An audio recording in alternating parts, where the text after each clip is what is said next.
সকাল বন্ধুরা, আর একটা নতুন পর্বে তোমাদের জানাই অনেক ভালোবাসা, অনেক স্বাগত। আই হোপ তোমরা অনেক ভালো আছো, সুস্থ আছো। আমি তো তার রূপকথায় সুন্দরবনের ছোট্ট একটা গ্রাম থেকে বলছি। সকালে কিন্তু ঘুম থেকে উঠেই কিন্তু জামা প্যান্ট নিয়ে চলে গেলাম রৌদ্রে মেলতে, কারণ বাড়ির মধ্যে রৌদ্র আসে না, রোদটা আসতে অনেকটাই দেরি হয়। সেই কারণেই কিন্তু গতকালকে জামা প্যান্ট সব ভিজে ছিল, তাই আমি মেলতে চলে গেছি। আর দেখতেই পাচ্ছ আমি মেলে দিচ্ছি, আর এটা কিন্তু আমাদের বাড়ির সামনে তালগাছ তলায়।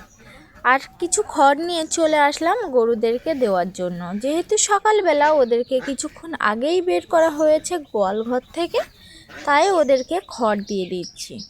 আর প্রচণ্ড কিন্তু ঠান্ডা ঠান্ডা হাওয়াটাও যেমন বইছে, ঠান্ডাটাও কিন্তু পড়েছে। কুয়াশা যেন কাটতেই চায় না।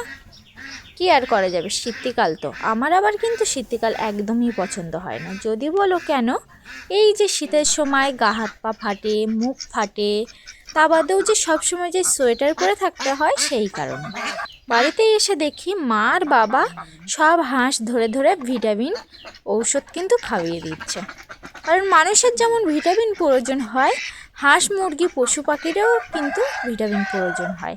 তাই কিন্তু মা আর বাবা দুজন মিলে ভিটামিন খাওয়াচ্ছে।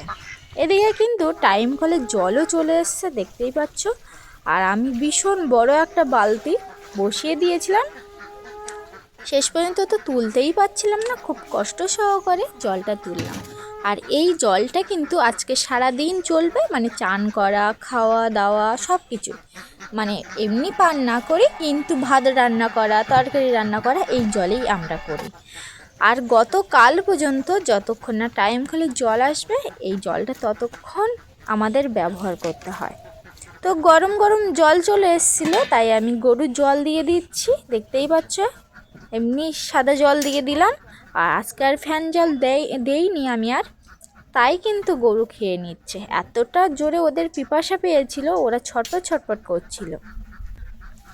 তো ওদেরকে আমি জল দিয়ে দিয়েছি, আর একটু চাদর ঠিক করে দিচ্ছিলাম। ও মনে করেছে অন্য কিছু দেব, তাই ও আবার মুখটা বাইরে বের করলো, আবার কিন্তু জল খেয়ে নিল। আমি এখন বালতি নিয়ে বাড়ির দিকে আসছি।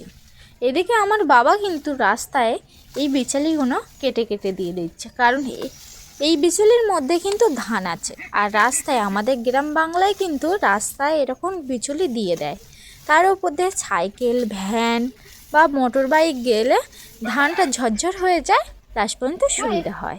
এইটা কি খাবা নাকি? হ্যাঁ, তুই হাঁস খাবো করছিলি না, তাই এই হাঁসের মাংসটা, এই হাঁসটা কাটছি। সত্যি বাহ! তো দেখো বন্ধুরা, এই হাঁসের মাংস আজকে খাবো, এই হাঁসটা আজকে কাটা হবে। তো চলো দেখা যাক।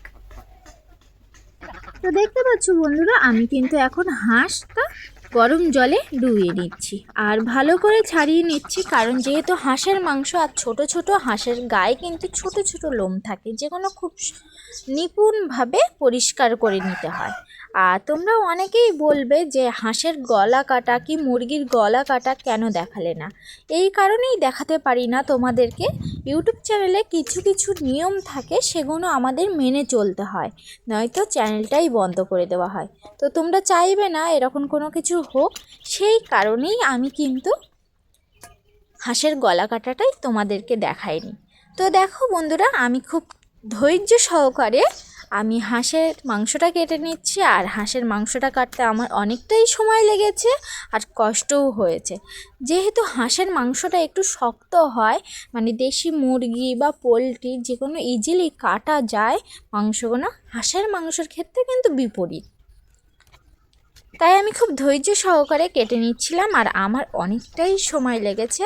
আর যেহেতু একদম মাংসটা থেকে একদম গল গল করে রক্ত বেরোচ্ছিল, দেখতেই পাচ্ছ তোমরা। আর বাড়িতে কিন্তু মাছ মাংস দেশি কিছু হলে আমাকেই কিন্তু মাংসটা কাটতে হয়, কারণ গলাটা কেটে দেওয়ার জন্য হয় বাবা আছে, নয় মা আছে, কিন্তু মাংসটা মানে টোটাল মুরগি বা হাঁসটা আমাকেই কাটতে হয়। তো দেখতেই পাচ্ছ আমি এখন কেটে নিয়েছি, আর অনেকটাই মাংস কাটা হয়ে গেছে, আমার প্রায় কমপ্লিট হয়ে গেছে। মাংস কাটার পরে দেখতে পাচ্ছ একদম ডেকচিটা অনেকটাই হয়েছে, প্রায় 1-1.5 কেজি মতো। মা এদিকে হলুদ, লঙ্কার গুঁড়ো, লবণ সব কিছু দিয়ে নিচ্ছে। তো কষাই করছিল, আমি একটু গিয়েছিলাম মায়ের ধারে, এই যে দেখতে পাচ্ছ। আর আজকে কিন্তু কষাই মাংস খাবো। এই যে কষাই হয়ে গেছে আর টেস্ট কিন্তু সেই লেগেছিল। তারপরে মাংস খাওয়া পরে আমি কিন্তু এখন চলে গেছি তালতলায়। তালতলায় গিয়ে আমি আর মা এই যে লাঠি শটা সব এক এক করে বাড়ি মেরে মেরে পুঁতে ফেলছি, কারণ এখানে কিন্তু হাঁস রাখা হবে। যেহেতু হাঁসের গায়ে বাড়ির মধ্যে রৌদ্রে আসে না আর ওদের খুব ঠান্ডা লাগে, সেই কারণে একটু রোদের দিকে ওদের জন্য থাকার ব্যবস্থা করা হচ্ছে দিনের বেলা। তাই আমি এক এক করে সব লাঠিগুলো পিটিয়ে পিটিয়ে মাটির মধ্যে ভালো করে পুঁতে দিচ্ছিলাম। দেওয়ার পরে এই যে দেখতে পাচ্ছ আমার মা এখন জাল টানিয়ে নিচ্ছে কতটা বড় হলো কি না হলো। তারপর আমার মা বাড়ির থেকে সব হাঁস নিয়ে এসছে, দেখতেই পাচ্ছ প্যাক প্যাক করছে হাঁসগুলো। সব হাঁসগুলো নিয়ে এসে খাঁচার মধ্যে দিয়ে দেওয়া হয়েছে। তো তোমরা অবশ্যই কমেন্ট করবে কেমন হয়েছে খাঁচাটা, অবশ্যই জানাবে। তো দেখো বন্ধুরা, আমি কিন্তু ভাত খেতে বসলাম, মানে ভাত খেতে বসেছি। তো কি দিয়ে ভাত খেতে বসেছি তোমাদেরকে দেখাবো। আর ভাতটা বেড়ে নিয়ে আমি বাইরে চলে এসেছি, কারণ ঘরের মধ্যে এতটা ঠান্ডা লাগছে, থাকতে পারছি না। তাই রৌদ্রে বসে ভাত খাবো ভাবলাম, তাই কিন্তু ভাত নিয়ে বাইরে এসেছি। তো কি কি দিয়ে ভাত খাবো তোমাদেরকে দেখাবো এবার। তো দেখো বন্ধুরা, এটা কিন্তু পেঁপে সেদ্ধ, টক পালং শাক, আর এটা হচ্ছে মাংস কষা, হাঁসের মাংস কষা। তো খাওয়া দাওয়ার পরে তোমাদের সাথে দেখা হচ্ছে, ততক্ষণ তোমরা ওয়েট করো। তো দেখো বন্ধুরা, এখন কিন্তু বিকেল হয়ে গেছে, আর বিকেলবেলা আমি চেটি নিয়ে চলে যাচ্ছি একটু বাইরে বসতে। আর আমার মা এখন উত্তর পাড়ার দিক থেকে হেঁটে আসলো।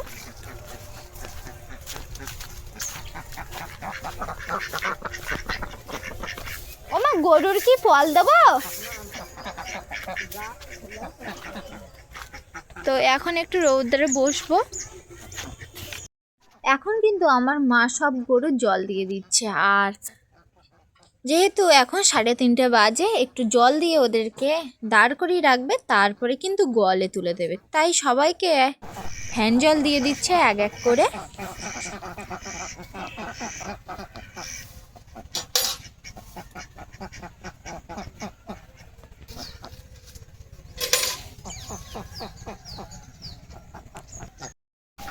তো দেখো বন্ধুরা, গরুর কিন্তু জল দেওয়া হয়ে গেছে, এখন আমার মা গোয়ালে তুলে দিচ্ছে এক এক করে।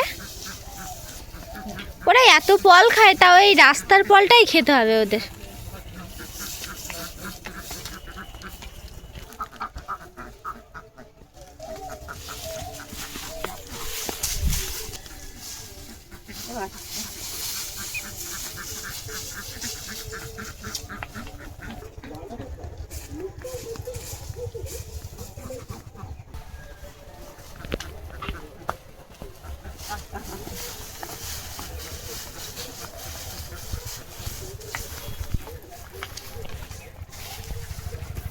দেখতে পাচ্ছ বন্ধুরা, আমার মা কিন্তু হাঁসগুলি সব ধরে নিয়ে হাঁসের ঘরে দিয়ে দিল।